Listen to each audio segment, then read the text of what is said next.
Talking about the subsea sector, from your perspective as a shipbuilder, who do you see as the main driver for innovation? Is it your majors, shipyards themselves, the operators, or who? Yeah, I think innovation comes from many directions. Obviously, the industry shift to deeper water, harsher environments requires more efficiency of equipment, higher quality and durability. So these things require better design. So that's an obvious starting point. Oil and gas companies, of course, are very conscious about their reputation. The legislators are very conscious about safety. And all of these things are a major factor on both the design and development of offshore and deep sea vessels. Which sectors do you see being the main driver for subsea operation? Will it be, for example, offshore wind, oil or gas, or something else? No, I think, to be honest, that oil and gas will continue at a pace because it's still the big energy provider. There's lots of subsidies going on in renewable energy, particularly wind farming, and I suspect that when some of these subsidies reduce, so will the activity of the investors. So, I think you've got to look at the bigger picture, and the bigger picture is that the oil and gas industry is predicted to continue at a pace.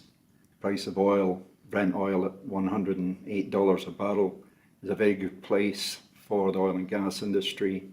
That's predicted to continue. And, until at least 2020, I don't think we're going to see a significant reduction in demand in the industry.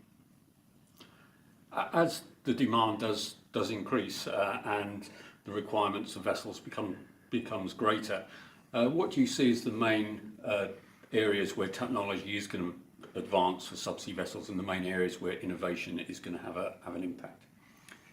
Well, of course, saturation diving is only good for up to around about 350 meters, and then you're into ROV territory. So the deeper waters into the 2,000-3,000 meters, it's not just demanding for the vessels that are operating and the ROV equipment, but of course the wellhead equipment, the subsea equipment, has to be designed to be maintained by ROVs as opposed to divers. So that's a different sphere to actual saturation diving, where it's shallower water. But I think both of these areas are going to continue to become demanding. And I mentioned in one of my presentations earlier that even decommissioning in the North Sea is going to bring with it new challenges for DSVs and saturation diving. As operations go into deeper and deeper water and more challenging environments, the costs are inevitably rising. Are there any areas that you can see where either capex costs or operation costs can be reduced without compromising safety or environmental protection? It's very difficult, but my opinion is that the best way to save money is to design ships that are multi-role, that are not just designed for one role. If you can design something that has 3-4 different roles, then to me you can achieve economy of cost in the longer term.